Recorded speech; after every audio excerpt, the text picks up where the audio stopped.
sunny day in Wisconsin. Hopefully no more rain today. I think that's all it does here, truly. But beautiful message this morning. Again, I think they just get better and better all the time. But I'm a little biased. So, spiritual battle. Your light has a purpose to expose. Now is a time of letting your body absorb the new upgrades. Your light force is attracting all types of entities. Some will challenge you to see if you have evolved or are willing to stay in old cycles. Mother Earth is evolving and you need to evolve with her. She wants you to know that she accepts you and will help you to balance out yourself. She wants a relationship with you. You matter to her, and to know that we are all one. How you treat yourself is a reflection of how you will treat others. If you struggle being nice to yourself, start with just one thing each day. Start accepting who you are and letting your true self be seen. The balance of ego and humbleness is not for the faint of heart, but your greatest reward. Do you want to feel loved? Then you need to start with yourself. Otherwise, the cyclical wheel of life will remain the same, and you will be feeling a loss of self more and more. Be open to change and grab the opportunities life shows you. Whether you fail or succeed does not matter, but that you chose growth versus stagnancy is the prize. Be love, be you, be well. The balance of ego and humbleness is not for the faint of heart, but your greatest reward. Powerful, powerful stuff. So I pulled some oracles. It is what it is. The rose's kiss. Let it go. Bearing fruit. Close encounters. A tall tale. Wish upon a star. Spirit of gratitude. Into me I see. Look at that beautiful card. That is what Spirit is asking you to do right now. Is to look into yourself. To see what it is that you need to do for you to make the outside better. So within, so without. And the angelic realms, a team effort, clarity, validation, and patience. And to know, that this isn't something that's going to happen for you overnight. This is something that you have to work on daily. This is something that every day you need to put your best foot forward. Is it the hardest thing you're ever going to do? Absolutely. It's even harder than raising those children because it's about you. And it's about taking a good look at yourself and going, why do I keep doing the same things over and over and over and sabotaging myself? I used to. Oh my goodness, I used to. And I'd sit there and I'd tell myself, Lori, how are you literally back in the same situation? And maybe it took me 5 years to get there, but the same. And it kept happening and kept happening and kept happening until I decided that, I really want things to change. But until I started to change the things that I was doing for myself, taking a better look at myself, understanding that everything that in my world that I'm seeing is because of choices I made. There's only two things you're going to get when you make a choice. Growth or a lesson. That's it. And if you don't try new things, how are you going to know? If you don't take a risk, how are you going to know? If you stay in that comfortable zone of what you've been taught your entire life, which now we're finding out many things that we were lied to about, but we took it as, this is what it is. And even in the Bible, I've had that argument with people before too, and people that have, how could you're blasphemous? I can't even say the word, but you know what I'm saying, because you don't believe the teachings. Well, you know how many times that Bible has been rewritten?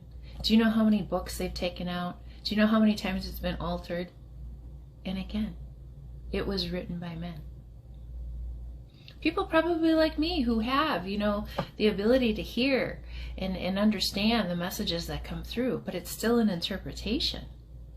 It is not what we say, and people say to laugh, Bible. Well, it's got to be true then, right? I choose to believe that each and every one of us has a different relationship, and it's up to you to decide that relationship with God, source, whatever you want to call it.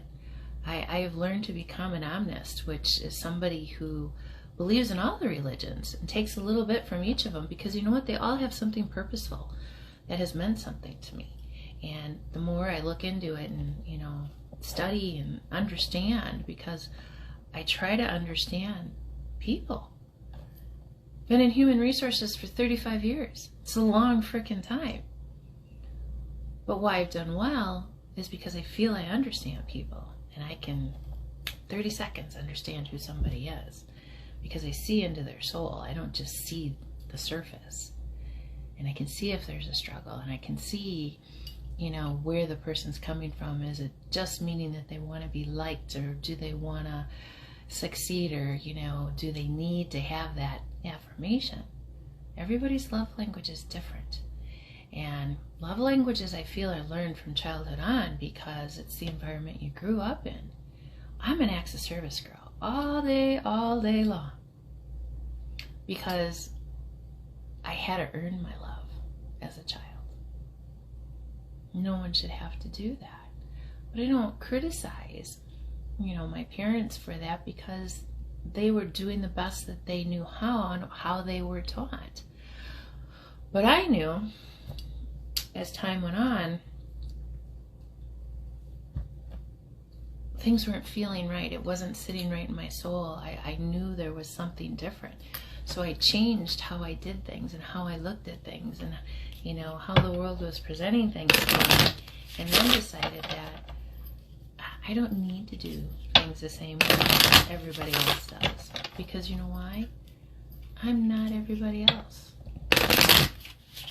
We're all each given our own special DNA codes. We all have them. Yes, some of us have similar to siblings and whatnot, and we're going to have markers that are going to be because of the bloodline.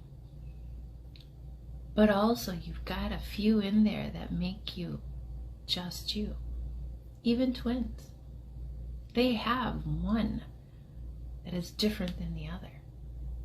Or a little bit, you know. Even identicals, man, it's, yes, they're similar people, but their personalities definitely are never the same.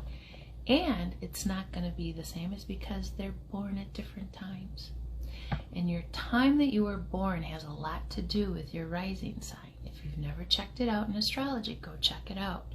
Your rising sign and where you were born, the ley lines, latitude, longitude lines, have a lot to do with your rising sign and who you show the world you are. That's what your rising sign is. Your sun sign is your personality.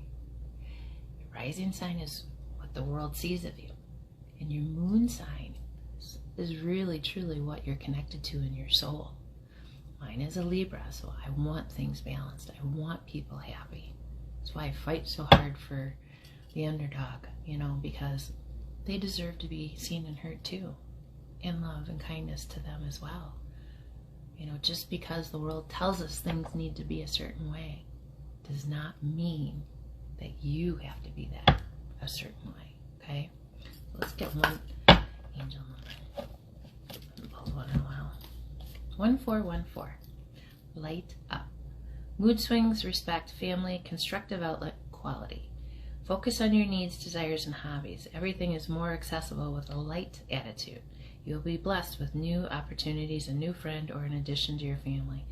Good vibes will speed up the process. So, protect good things. Even if you're, you know, fake it till you make it.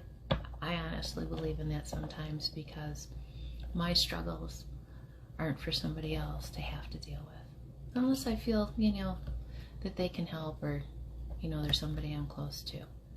Pick your tribe. Pick who you want to be with as far as your group. And it doesn't have to be this big entourage. The bigger the entourage, the more fake Sorry, that's just how I feel about that. Spiritual battle is very, very real. And that is what we're in right now, is the spiritual battle. So go love on yourself, because it will help you to ground yourself, to understand your part in all of this. So, I love y'all so much. I'll see you soon.